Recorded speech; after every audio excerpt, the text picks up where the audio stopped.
Estamos en Masterclass, nada más ni nada menos que un tiempo especial como este tiempo de Navidad.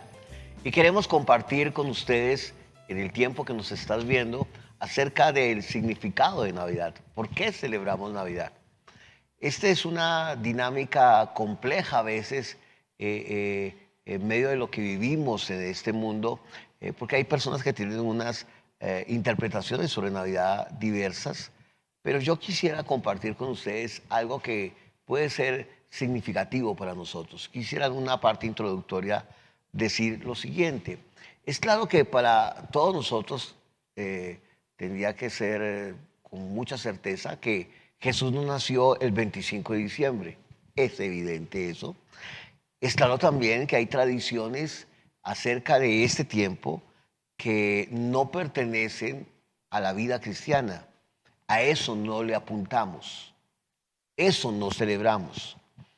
Sabemos también que el verdadero evangelio de Jesucristo ha sido corrompido por tradiciones religiosas y por imaginaciones sin ningún contexto bíblico. Pero es claro también que tenemos que remover de nuestra conciencia toda condenación que nos permita o que prohíbe privarnos de disfrutar del significado esencial de esta época en el mundo.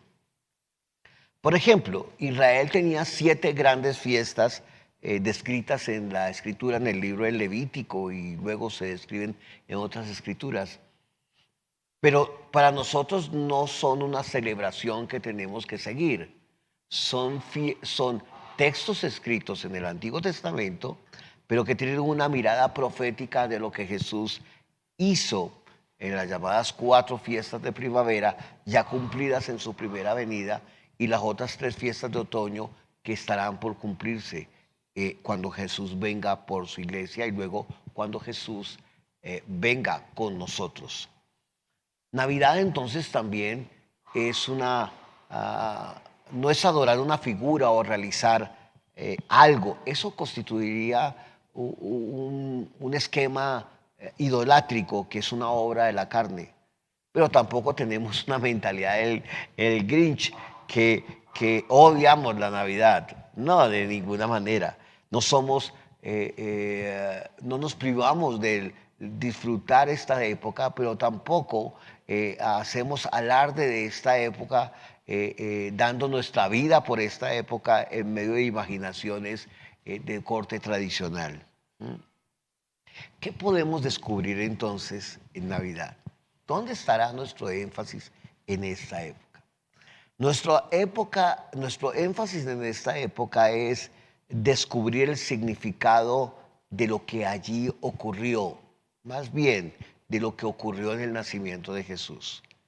¿Qué podemos decir? Que el Señor se encarnó y su propósito fundamental al nacer fue que años posteriormente, en el tiempo posterior, después en su ministerio público y fundamentalmente cuando Jesús muere, Él da su vida por nosotros. Dicho de otra manera, Navidad es la celebración de la encarnación del Hijo de Dios que con el pasar de los años en la cruz del Calvario dio su vida por nosotros. Y yo creo que eso ya es una base definitiva para decir que sí podemos celebrar Navidad. Navidad entonces está hablando de encarnación.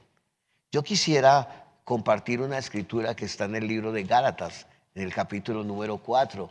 Miremos el verso número 4. Es una escritura muy conocida, una escritura muy importante para nosotros en la escritura. Mire lo que dice la palabra en el capítulo 4, verso número 4 del libro a los Gálatas. Observemos lo que dice. Pero cuando vino el cumplimiento del tiempo, Dios envió a su Hijo, nacido de mujer y nacido bajo la ley. ¿Para qué? Para que redimiese a los que estaban bajo la ley, a fin de que recibiésemos la adopción de hijos. ¡Qué escritura tan extraordinaria! Vino un cumplimiento del tiempo, Dios envió a su Hijo, El Padre envió a su Hijo, encarnación, nacido de mujer, uno, pero nacido bajo la ley. Jesús vivió bajo la dispensación de la ley, nació bajo la dispensación de la ley, estaba en las fronteras entre la ley y luego lo que va a comenzar es la gracia a través de su muerte y resurrección. ¿Y qué vino? Para que redimiese a los que estaban bajo la ley. Pero la Biblia dice que no todos recibieron a Jesús.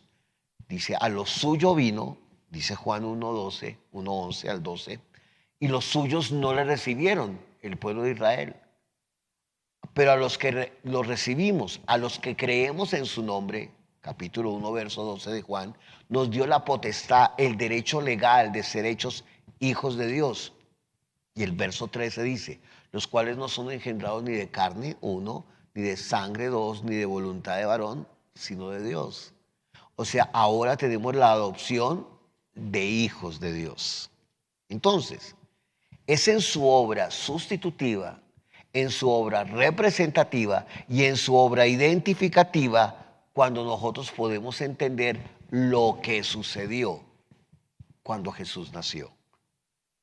Cuando Jesús nació es el preludio de lo que sucedió luego en la cruz del Calvario, en su resurrección, en su ascensión, en lo que se denomina la obra sustitutiva, la obra representativa y la obra identificativa. Él nos llevó al Padre.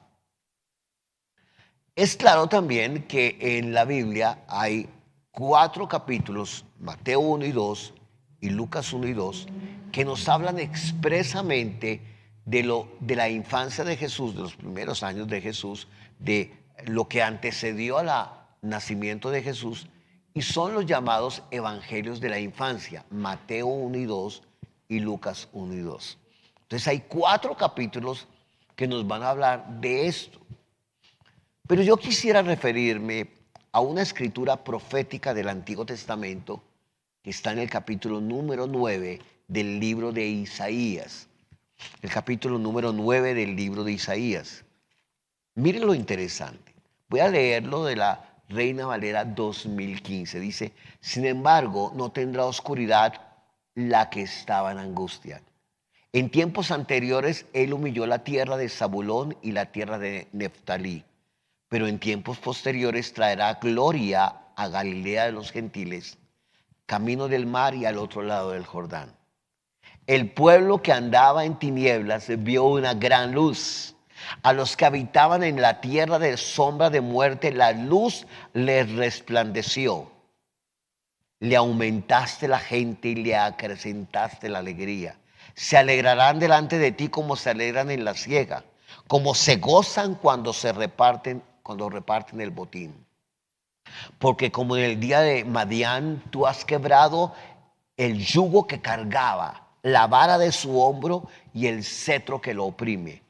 Todo calzado del que marcha con estruendo y el manto revolcado en sangre serán para quemar, pasto para el fuego. Porque, y aquí viene el versículo muy famoso, dice, porque un niño nos es nacido, pero un hijo nos es dado, y el dominio estará sobre su hombro. Se llamará su nombre admirable, consejero, Dios fuerte, Padre eterno, príncipe de paz.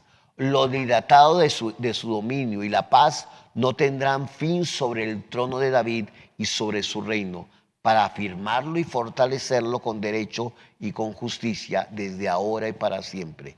El celo del Señor de los ejércitos hará esto.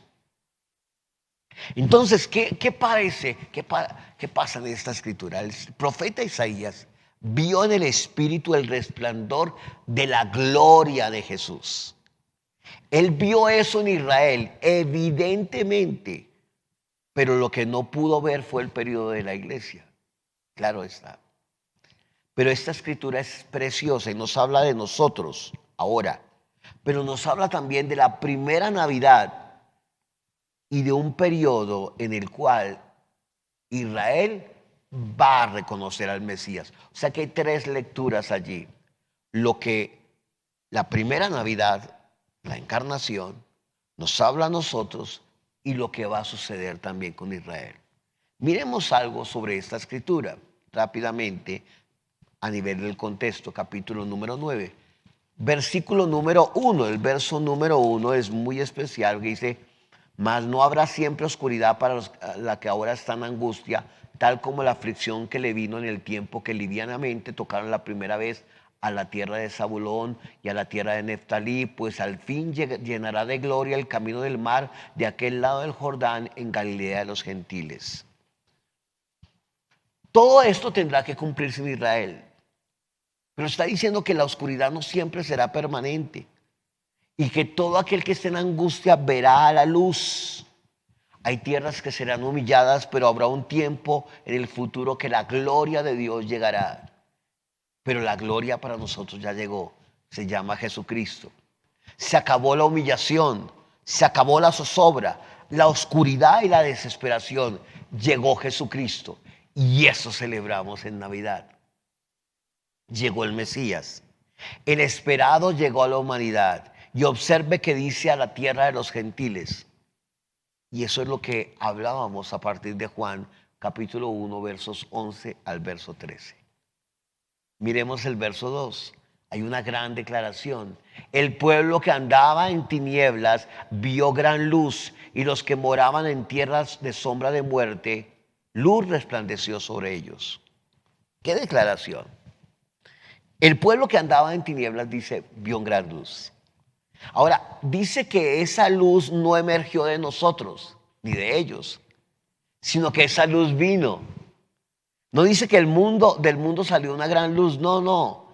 La luz vino de Él, del mismo Dios. Trae vida, verdad y belleza. Él es la belleza, Él es la vida, Él es la verdad. El que miraba y andaba en sombra de muerte, luz resplandeció sobre ellos. Eso es la revelación, la luz que viene. La misma región donde elegirse, hay una expresión importante. El ejército asirio estaba allí, produjo oscuridad y muerte, pero ahora, la primera vez se va a gozar ahora Israel, pero se goza ahora la iglesia por la predicación. Es más, en Mateo capítulo 4, versos 15 al 16 dice: tierra de Zabulón, tierra de Neftalí, camino del mar al otro lado del Jordán, Galilea de los gentiles. El pueblo asentado en tinieblas vio una gran luz, y vino y luz les resplandeció. Verso número 3. Multiplicaste la gente, aumentaste la alegría, se alegrarán delante de ti como se alegran en la siega, como se gozan cuando se reparten despojos. ¿Cuál es el gran resultado de la revelación y de la luz? De la vida, de la verdad, de la belleza. Que Él va a multiplicar la gente, que va a aumentar la alegría. Eso es lo que creemos nosotros en el poder del Evangelio. Eso va a pasar con Israel, pero ya pasó con nosotros a partir del nacimiento de Jesús. Pero más y más y más, con su muerte y resurrección, dice: aumentaste la alegría, pero multiplicaste la gente. Esta alegría será como una fiesta de cosecha, como cuando los guerreros ganan una batalla y se reparten el botín. Nosotros estamos en tiempo de cosecha. Navidad es para celebrar un tiempo cosecha, tiempo de crecimiento, tiempo de gozo y de provisión sobrenatural. Pero mire el verso número 4, hay más razones para el gozo. Mire el verso 4, porque tú quebraste su pesado yugo. 1, la vara de su hombro. 2, el cetro de su opresor. 3, como en el día de Madián. Tú quebrantas los pesados yugos, el de cualquier tipo de esclavitud, y levantas las pesadas cargas de los hombres, lo que estaba diciendo. Eso es el Evangelio. El Evangelio es levantar la pesada carga de los hombros, es quitar cualquier esclavitud, es quebrar los yugos. Eso es el Evangelio, esa es la gracia, ese es el Evangelio. El Evangelio es glorioso. Se rompe la vara, el cetro de la opresión. ¿Qué te oprime? Eso debe ser quitado. Eso es lo que queremos celebrar.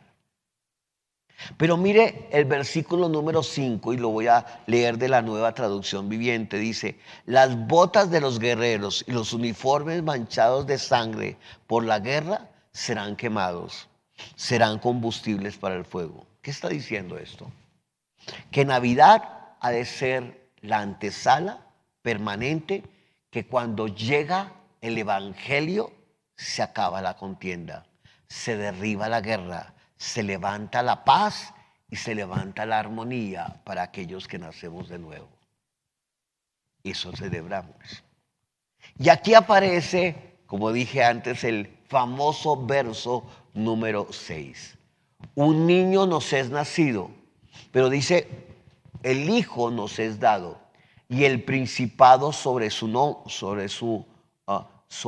hombro, y se llamará su nombre admirable, 1, consejero, 2, Dios fuerte, 3, Padre eterno, 4 y príncipe de paz.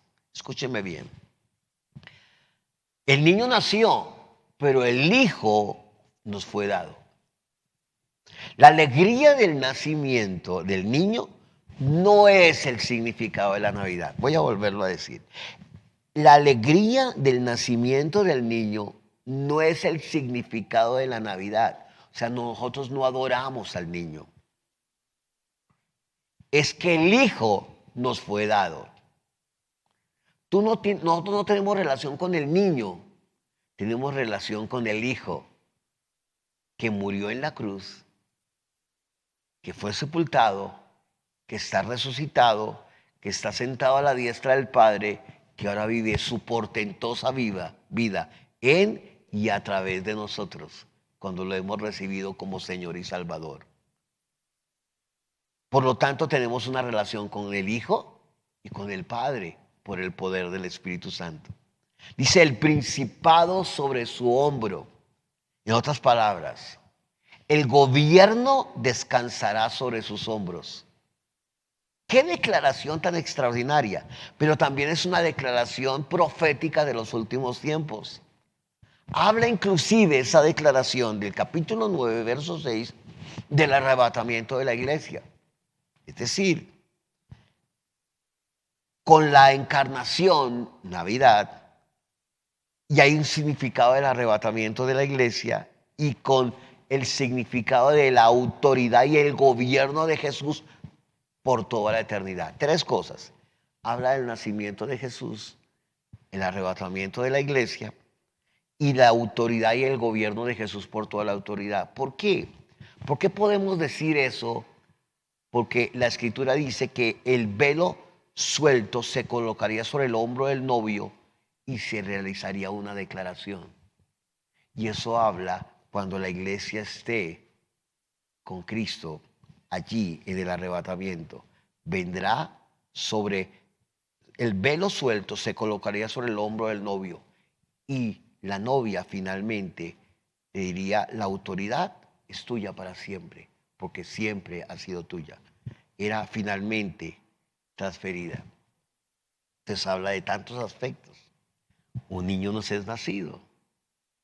Ahora, en el arrebatamiento finalmente serán esposos. Todo lo del esposo es de la esposa y lo de ella es de él. Se habla de Navidad, habla del arrebatamiento, pero habla que por siempre y para siempre Jesús tendrá autoridad y gobierno y lo tiene ahora para nosotros. Entonces la soberanía finalmente descansará sobre él. Observe los nombres. Admirable, 1, consejero, 2, Dios fuerte, 3, Padre eterno, 4 y príncipe de paz. Verso número 7. Lo dilatado de su imperio y la paz no tendrán límite sobre el trono de David y sobre su reino. Eso que se decía en Lucas 1, versos 31 al 35, ya se estaba describiendo aquí. En Lucas 1, versos 31 al 35. Pero dice, lo dilatado de su imperio, estaba hablando de Jesús, y la paz no tendrán límite sobre el trono de David y sobre su reino. Porque Jesús iba a venir de David. disponiéndolo y confirmándolo en juicio y en justicia desde ahora y para siempre. Es diferente ese imperio al de los imperios de las naciones, de los emperadores de todas las épocas del mundo. Es el trono de David, es su reino. ¿Eso se cumplirá plenamente? Sí. Pero ¿quiénes entendemos hoy ese trono? Los adoradores. Jesús reina con total imparcialidad y justicia. Dice en justicia y juicio. ¡Qué profecía! Juicio ha sido decretado sobre toda la humanidad y ese juicio cayó sobre Jesús. Y ahora los que lo recibimos no hay juicio para nuestras vidas. El juicio está sobre Adán, pero nosotros hemos sido declarados, toda la humanidad ha sido declarada culpable. Pero un momento, alguien tomó nuestro lugar en el juicio.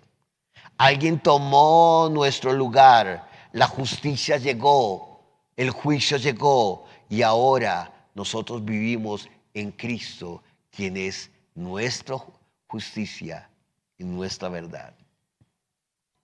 Entonces la justicia llegó para quedarse. ¿Quién es la justicia? Jesucristo. Jesucristo más nada. Él es la justicia. Entonces permítame decir algunos aspectos aquí sobre Navidad entonces, a partir de esto. Navidad, uno, es el relato del nacimiento que solo es entendido cuando somos hijos. Esto es muy importante.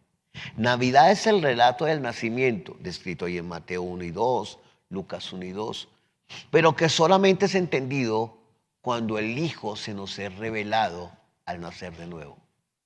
Allí entendemos. O sea, Navidad no estamos adorando a un niño, no. Entendemos la Navidad cuando conocemos el poder del Evangelio, de su extraordinaria gracia en la persona de Jesucristo. Número 2. Navidad es el relato de la gran y la única luz que se llama Jesucristo. De la gran y única luz que se llama Jesucristo. Miremos el Evangelio de Juan, en el llamado prólogo del Evangelio de Juan, que tiene del verso 1 al verso 18. Juan capítulo 1, versículos 1 al 18 es el llamado prólogo. Esto es extraordinario. Dice, en el principio era el verbo, dice el verso 1, y el verbo era con Dios y el verbo era Dios. Otra traducción dice, en el principio era la palabra, y la palabra era con Dios y la palabra era Dios. Habla del logos. Este era el principio con Dios. Verso 3. Todas las cosas por Él fueron hechas. Y sin Él, nada de lo que ha sido hecho, fue hecho. Estaba hablando de la palabra, Jesús. En Él estaba la vida. Y la vida era la luz de los hombres. Dice, el segundo punto que estamos analizando es que Navidad es el relato de la gran y única luz que se llama Jesucristo. Luego vuelvo al capítulo 1, versículo 5. La luz en las tinieblas resplandece y las tinieblas no prevalecieron contra ella. Y luego habla de un hombre, mire el verso 6, un hombre llamado Juan, que fue enviado por Dios. Vino por testimonio, para que diese testimonio de la luz, a fin de que todos creyesen en él. Pero él no era la luz, sino que diera testimonio de la luz.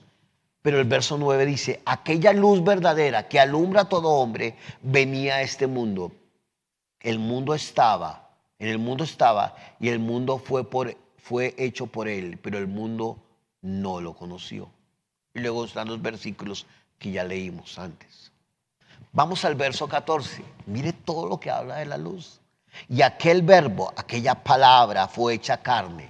Navidad es eso, fue hecha carne. Se encarnó y dice y habitó entre nosotros. Literalmente dice tabernaculizó entre nosotros, o sea, puso su tienda de amor entre los hombres.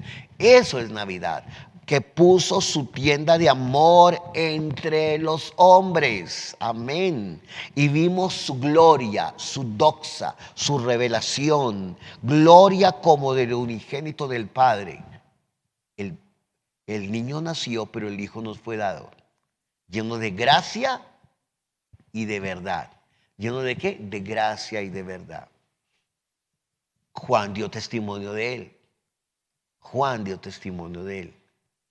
Mire el verso número 15. Juan dio testimonio de él y clamó diciendo: este es de quien yo decía, el que viene después de mí y es antes de mí, porque era primero que yo. Verso 16, versículo extraordinario. Porque de su plenitud, pleroma, de su plenitud, de su pleroma, tomamos todos, y gracia, charis, sobre charis, gracia sobre gracia. Pues la ley por medio de Moisés fue dada, pero la gracia y la verdad, en nuestra traducción Reina Valera dice vinieron, pero literalmente el texto dice la gracia y la verdad vino por medio de Jesucristo. Él es la gracia y Él es la verdad. Él no trae la gracia simplemente. Él no habla de una doctrina, no, Él es la gracia, Él es la verdad. Navidad es que la luz, la palabra que es la luz, es la verdad, es la gracia que se llama Jesucristo. Pero ¿cómo lo entendemos? Después de su muerte, resurrección, ascensión, y que lo hemos recibido como Señor y Salvador, ahora recorremos la luz de la historia y vemos allí el resplandor del nacimiento de Jesús. Número 3. Navidad es la belleza de nuestro nuevo nacimiento. ¿Qué belleza es? Es la belleza que el esplendor de Dios nos hizo nacer de nuevo. La palabra vino, nos dio luz, nos comunicó la verdad, que es Jesucristo, nos comunicó la vida, que es Jesucristo, nos comunicó la gracia, que es Jesucristo, y nacimos de nuevo, y entonces Navidad es la belleza de nuestro nuevo nacimiento. Número 4. Navidad es el relato del resplandor de la revelación, que también es Jesucristo. Es el relato del resplandor de la revelación, que es Jesucristo. Número 5. Navidad es, como diríamos en Isaías, capítulo número 9, es multiplicación, es gozo y es crecimiento. Es multiplicación, es gozo y es crecimiento. Número 6. Navidad es provisión sin igual dada por Él. El Padre proveyó para la humanidad a su Hijo. Nos dio a su Hijo y nadie hizo nada para que nos lo diera. Lo dio por pura gracia. Nosotros no lo buscamos a Él, nadie lo buscó. Él nos buscó a nosotros y dio a su Hijo. Es provisión sin igual dada por Él. Por eso en estas fiestas nosotros lo que hacemos es dar regalos. ¿Usted se acuerda? Aquí en Navidad nosotros damos regalos y regalos y regalos y no compremos este regalo y lo empacamos, etcétera. Pues Navidad, el Padre nos dio el mayor regalo, su Hijo mismo. Entonces cuando en Navidad damos regalos y decimos feliz Navidad, estamos diciendo es feliz natividad de Cristo. Si has nacido de nuevo, o si no has nacido de nuevo, queremos compartirte para que nazcas de nuevo, y lo acompañamos con regalos, que es uno de los lenguajes del amor, dar regalos. Entonces, porque Dios se nos regaló a nosotros de una manera extraordinaria en la persona de Jesucristo. Número 7, ya lo hemos dicho, Navidad es gozo sin límites, sin límites, gozo sin límites. Número 8, Navidad es conocer al Padre, porque el que conoce al Hijo, conoce al Padre. Alguien le preguntó a Jesús en el capítulo número 14 del libro de Juan. Juan capítulo 14, el verso número 6. Miren lo que dice. Le preguntó Tomás: Señor, no sabemos a dónde vas. ¿Cómo podemos saber el camino? Y Jesús le dijo: yo soy el camino y la verdad y la vida. Nadie viene al Padre sino por mí. O sea, Navidad es conocer al Padre. Conocer al Padre. Número 10. Navidad es la justicia misma. O sea, la justicia no es algo que hacemos. La justicia es alguien a quien recibimos. Otra vez, la palabra de Dios dice en 2 Corintios 5:21, segunda carta a los Corintios, todo el capítulo 5 es extraordinario, pero el verso 21 es como es la conclusión de todos esos versos maravillosos. Dice, al que no conoció pecado, por nosotros, obra sustitutiva, lo hizo pecado. ¿Para qué? Para que nosotros fuésemos hechos la justicia de Dios en él. De ahí en adelante nosotros somos la justicia de Dios en Cristo. Él es la justicia. La paz y la justicia se besaron en la cruz del Calvario. Y eso es lo que celebramos en Navidad. Que el niño nació, pero el hijo nos fue dado.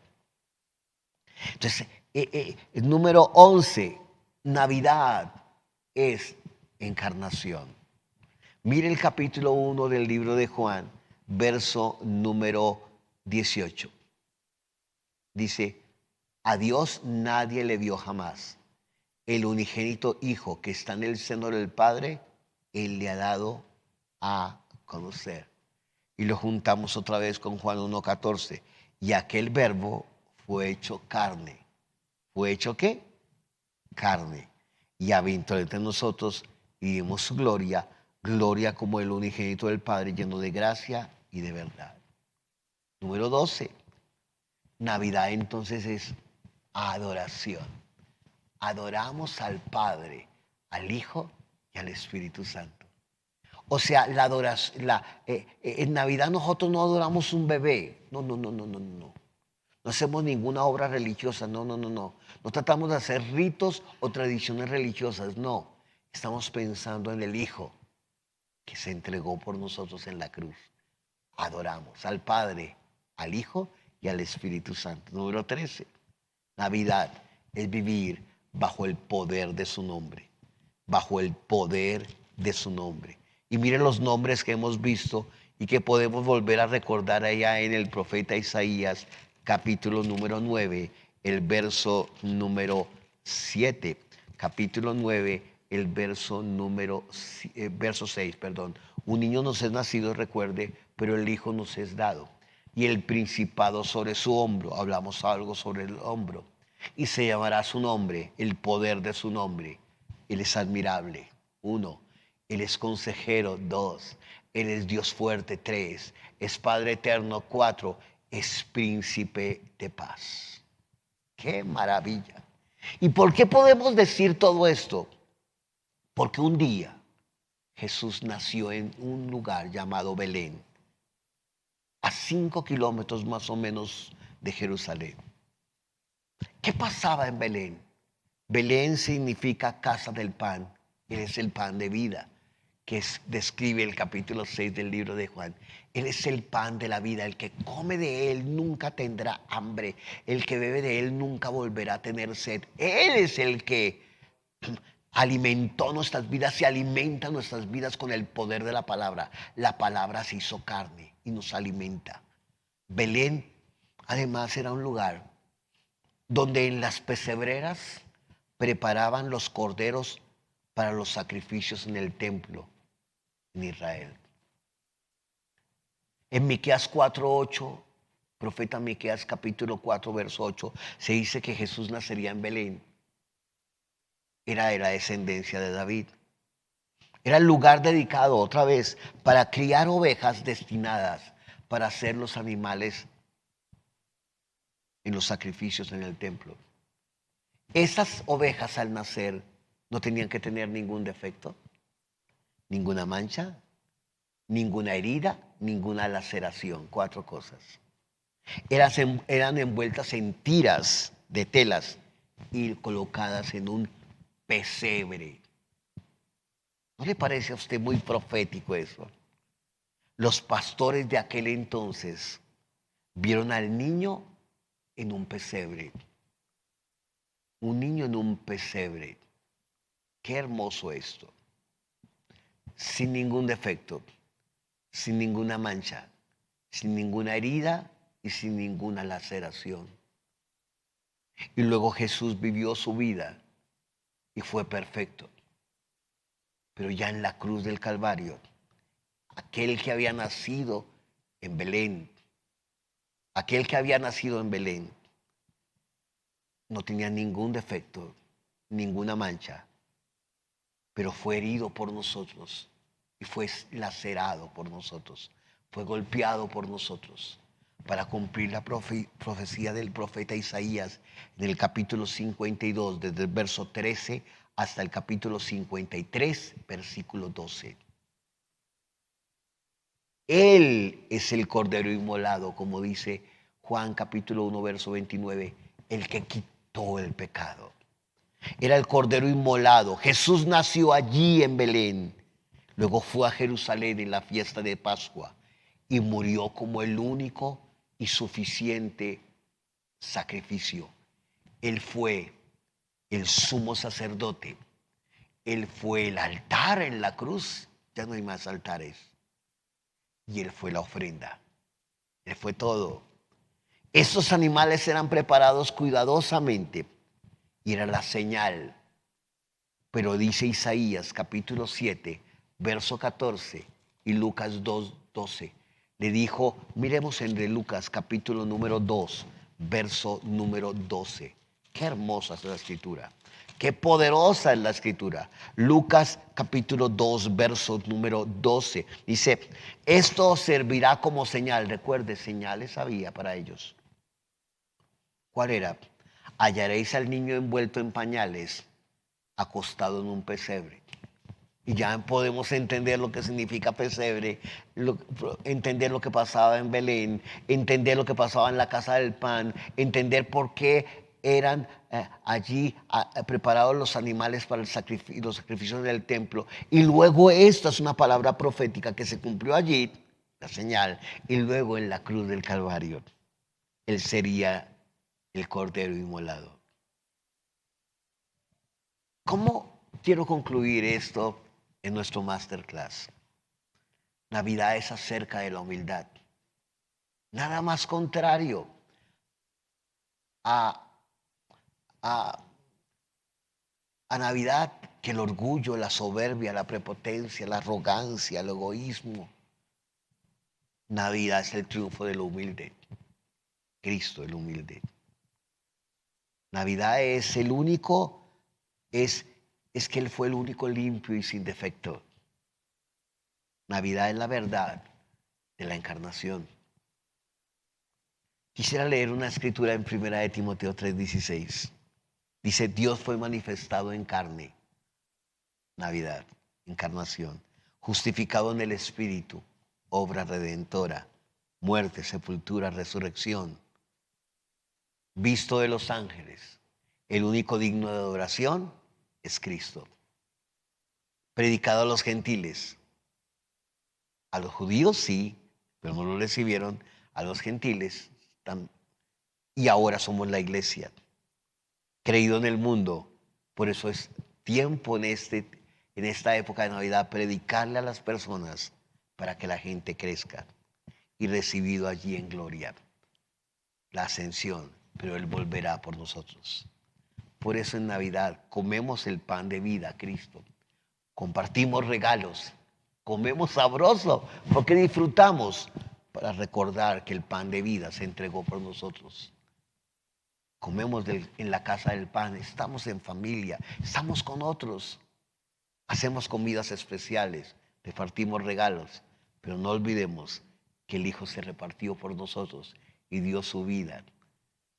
Y estrenamos, aún comemos y estrenamos nueva ropa, etc.